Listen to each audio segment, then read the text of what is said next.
మీ business ఏదైనా మీ ఊర్లో promotion చేయాలంటే అది సుమన్ టీవీతోనే సాధ్యం. ఇప్పుడే సంప్రదించండి. పెద్ద పెద్ద షోరూమ్స్‌లో గాడ్జెట్స్ గానీ, వెహికల్స్ గానీ కొనేటప్పుడు ఇచ్చిన రెస్పెక్ట్ తర్వాత ఇవ్వరు. అంటే అది రిపేర్ వచ్చి చేయించడానికి వెళ్తే షాపు వాళ్ళు మాట్లాడే తీరే వేరుగా ఉంటుంది. రేపురా, 2 రోజులు ఆగిరా, అప్పుడు వచ్చినా ఇంకా అవ్వలేదు, ఇంకా టైం పడుతుంది అంటూ విసిగిస్తూ ఉంటారు. అప్పుడు మనకు వస్తుంది కోపం. ఏదైనా చేసేయాలనిపిస్తుంది. కానీ ఏం చేస్తాం? ఏం చేయలేం. మహా అయితే పెద్ద పెద్దగా అరిచి మన ఈగో సాటిస్ఫాక్షన్ అవుతుందని వెనక్కి తిరిగి వెళ్ళిపోతాం. కానీ ఆ యువకుడు అలా చేయలేదు. తన ఫ్రస్ట్రేషన్ను చల్లార్చుకోలేదు. పెట్రోల్ పోసి తగలబెట్టేశాడు. ఆ డీటెయిల్స్ ఏంటో చూద్దాం.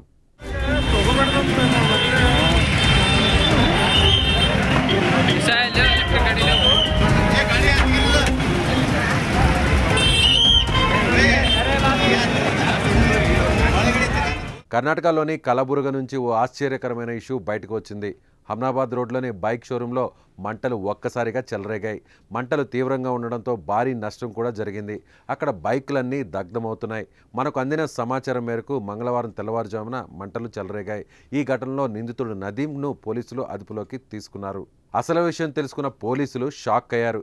20 రోజుల కిందట ఎలక్ట్రిక్ బైక్ను మహమ్మద్ నదీం అనే యువకుడు కొన్నాడు.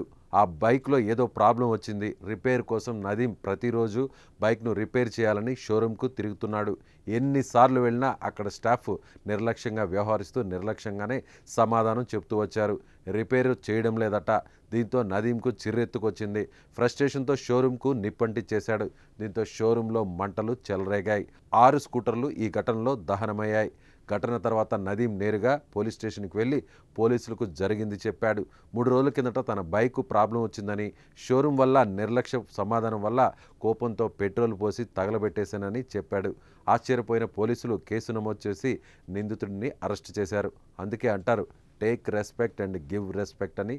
ఏది ఏమైనా అలా చట్టాన్ని చేతుల్లోకి తీసుకోవడం నేరం. అందుకే చట్టం తన పను తాను చేసుకుపోతుంటుంది. సో మీరు కూడా ఇలా ఎప్పుడైనా ఇబ్బంది పడ్డారా? సో మీ అభిప్రాయాన్ని కామెంట్ బాక్స్లో తెలియచేయండి.